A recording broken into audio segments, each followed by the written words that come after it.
would say, like, we all know the world has gone digital right now. So it is only necessary, it is only, let me say, imperative that young people are equipped with the right tools and resources to be able to um be part of this digital movement, ongoing digital movement. And I know that this digital movement is going to be a continuous thing. Now the boys thing now is AI, and who knows what's going to come up next.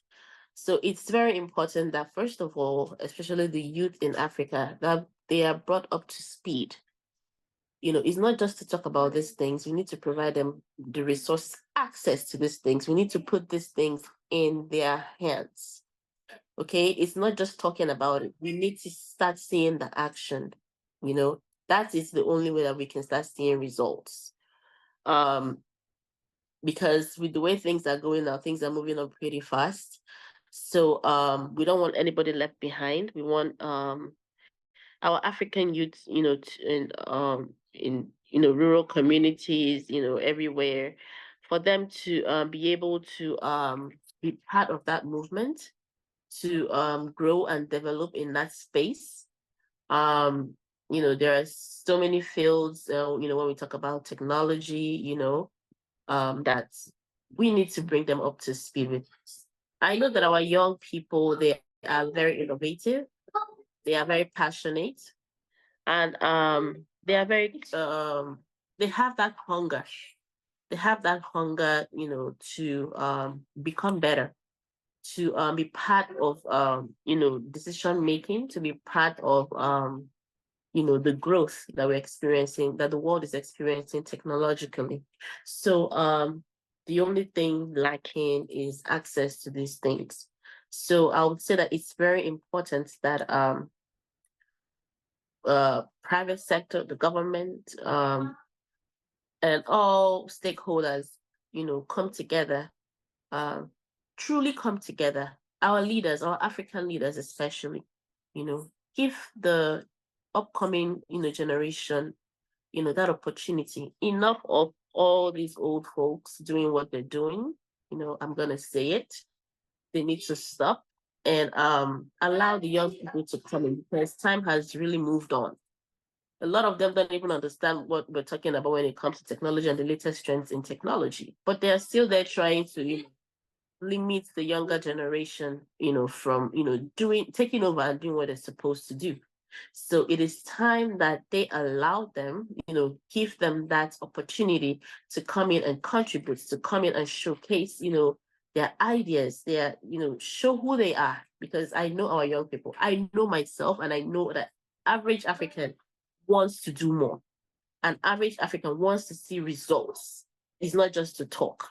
So again, what we need to do is create that opportunity where those tools and resources are right there in their hands. Not just hearsay, enough of talking. It needs to be in their hands. Thank you, Dr. Daniel. Yes, thank you so much. And as people can hear and hear Mrs. Francis speak, and also my colleague Mina speak, it is very clear that every African that we know just wants progress.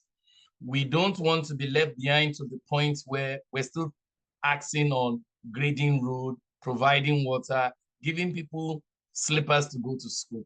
The world has left us way behind. In short, as what Ms. Francis is saying, and that's the truth. And that's why the UN Summit of the Future is very important for every one of us, because they are going to be discussing how to regulate the digital space. It's only those that are at the table now that has a headway. Only those that have researched and have contributed know what are the areas the world is shifting to will have a leverage. By the time you don't know what they are saying and they start to agree, and we know they're going to agree, and then you are now coming 10 years later and they tell you, no, you can't do this again. This is outdated. You need to change your visa system. Your visa system now must be paperless.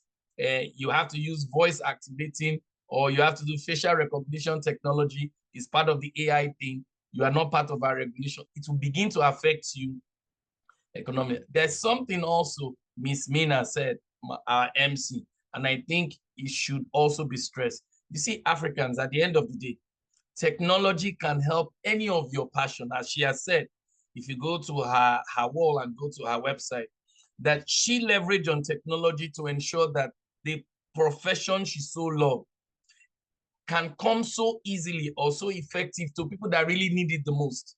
That people get to understand what lawyers' roles are, how they can do by creating her e-lawyer platform. In this e-lawyer platform, much of all the things people know, especially in my country, and their fear for lawyers and all those stuff, are better explained. She can even also help you, guide you to regulations or legal matters within the Nigerian space.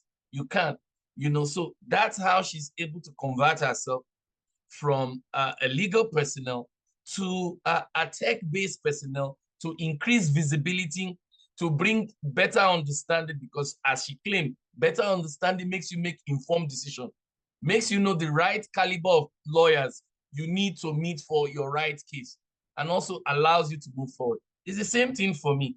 As a medical personnel, I was able to leverage on some of my understanding of medicine, bring it to digital space, but I was also able to bring that digital space to the environmental space. And I created an app or an idea around an app, and NASA likes it.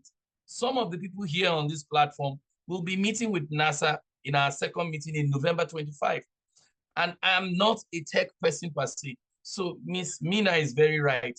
You must leverage on the resources you have and cone down and think small, just like Lisiana has said. Think small on your peculiar condition. So you're a young lady in Cameroon. You are not happy that young ladies are not going to school or are not learning how to weave their hair well. You can use your digital space by creating a WhatsApp group where you can leave audio notes on how to weave hair. You can show videos on how to weave hair. You can show videos on how to wash hair cleanly with clean hands. You can show videos on how to dispose of the water so it doesn't go into the normal drinking water that affects every other person because you want to exist.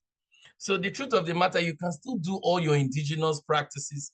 However, how it is done now needs to be funneled in such modern ways, like Miss Irene has said. So I will allow the floor for Mr. Dave